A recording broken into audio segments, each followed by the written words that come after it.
pas obligé de faire toutes les questions non plus. Ouais. Bah, ça aide, toi. Oui, Ils sont cool, nos défauts. T'es trop cool. C'est pas les défauts qui nous dérangent nous, ça dérange plutôt vis-à-vis des autres. À quel point on est content de nous. C'est pas vrai tout le temps, hein.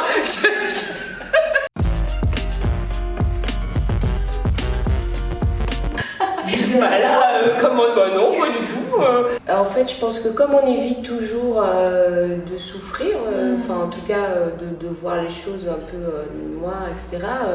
Parfois, on doit passer assez vite sur certains aspects pour les autres profils qui eux, pour eux, sont importants, et du coup, se dire en fait, il en a rien à foutre.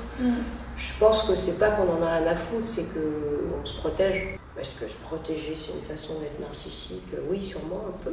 Je sais pas. Ouais, et puis voilà, si on veut rester seul, c'est qu'on est bien comme on est, hein, donc du coup, on s'aime pas mal. oui, c'est ça, ça en vient avec l'estime de soi aussi. Ouais, puis moi je pense que quand on en parlait, un de nos points communs, c'est de vouloir faire des choses pour être heureux dans le cadre de notre bonheur perso. Le bonheur, c'est déjà soi. Enfin, tu vois, si toi t'es pas heureux, comment tu vas être heureux dans un groupe et tout. Donc effectivement, ça c'est le trait qui fait que de facto t'es un peu alors égocentrique, ça veut bien dire ce que ça veut dire. Hein. Égo, c'est soi, tu te ressens vers toi. À la base, ouais, je vois pas comment tu peux être heureux dans un groupe, dans une famille, dans ton boulot, etc. Si déjà, enfin, tu vois, ça se passe déjà par toi. Donc à la base, ouais, je pense que forcément, dans la définition même du truc, t'es un peu égocentré. Il faut. Et puis après, je pense que c'est aussi un développement avec le temps, etc.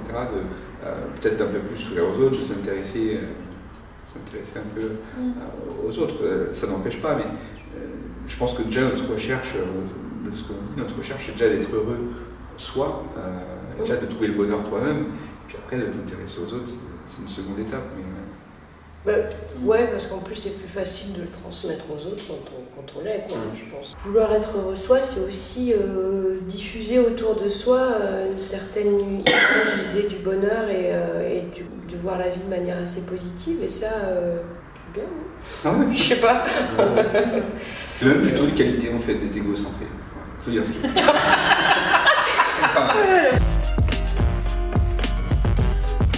Difficile d'illustrer, tout ce que je fais c'est pour le plaisir, je m'en rends pas compte en fait. Il faut que ça me plaise, sinon je le fais pas. Mais, Je me dis que c'est peut-être tellement devenu naturel qu'on s'en rend pas compte en fait. Est-ce que vous pouvez faire quelque chose où il n'y a pas de plaisir? Ou si vous êtes obligé de faire un truc où il n'y a pas de plaisir, comment vous vous en sortez? Moi, je vais toujours essayer de voir le côté, ça a peut-être un lien avec l'optimisme, mais je vais essayer toujours de trouver un côté positif pour me motiver à faire les choses.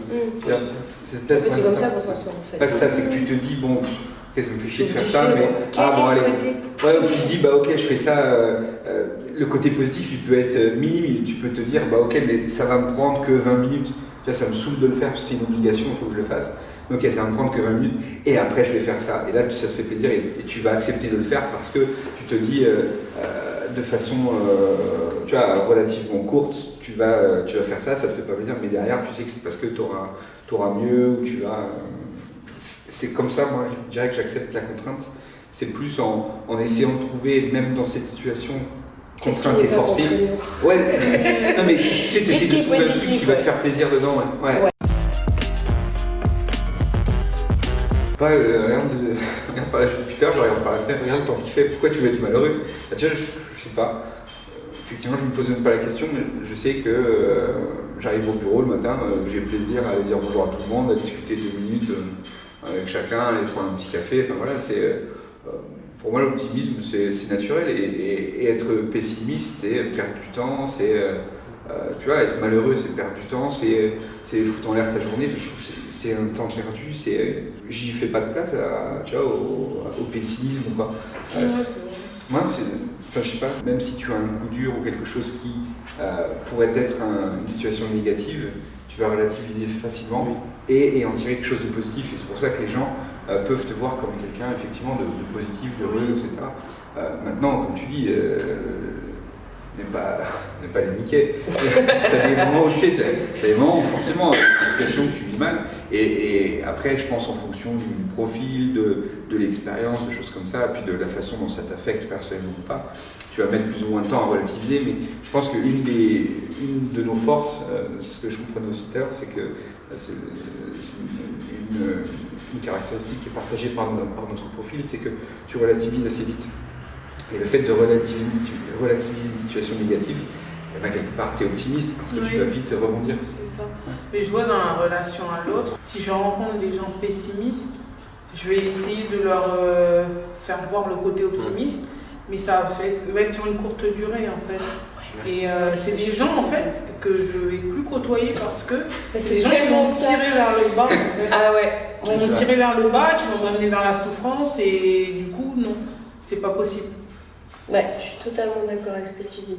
C'est-à-dire que d'abord essayer de montrer les choses positives, si à un moment ça continue de montrer des choses négatives, je n'arrive à un point de rupture et puis après... ah ouais. Écoute, reste dans ton truc. Moi j'ai autre chose à faire, il fait beau, nager, je sais pas, parler avec des gens sympas, je boire un coup.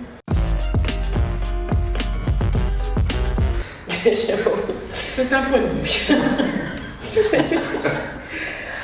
Je pense pas que ce soit superficiel. Moi, ça fait 13 ans que je fais le nouvel an avec les mêmes amis. Donc non, si je retrouve le plaisir dans une relation, c'est une relation qui perdure dans le temps. Ouais. Et c'est des gens que je vais garder autour de moi parce qu'ils me provoquent ce plaisir en fait. À partir du moment où je ne trouve pas de plaisir, cette relation ne peut pas s'ancrer dans le temps en fait.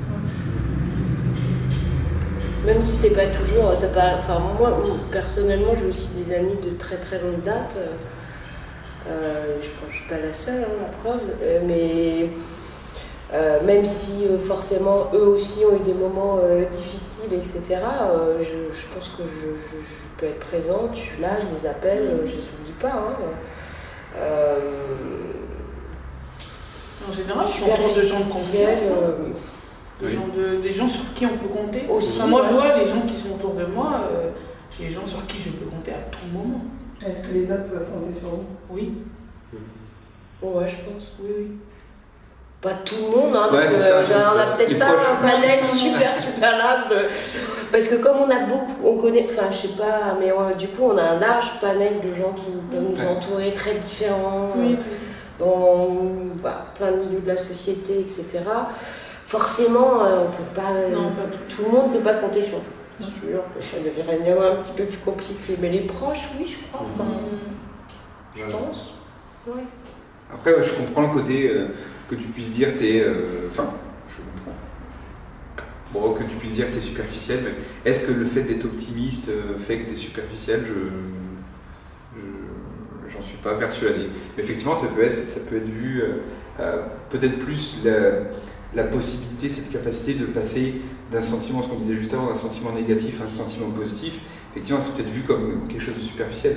Et on avait déjà parlé, mais moi, un truc, quand j'étais jeune, un truc qui me faisait peur, que je vivais très mal, c'est le fait de ne pas rester dans des sentiments négatifs, dans de la souffrance, mais dans des situations assez dramatiques. Si tu perds un être proche au sein de la famille, j'avais pas la même réaction que d'autres personnes dans la famille.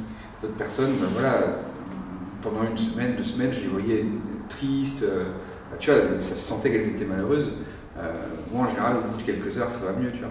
Et pareil, en cas de séparation, ça m'est arrivé plusieurs fois de me séparer. L'autre personne, je la voyais encore 3 semaines après, elle avait des cernes comme ça. Moi aussi, parce que j'étais tout le temps dehors, tu vois.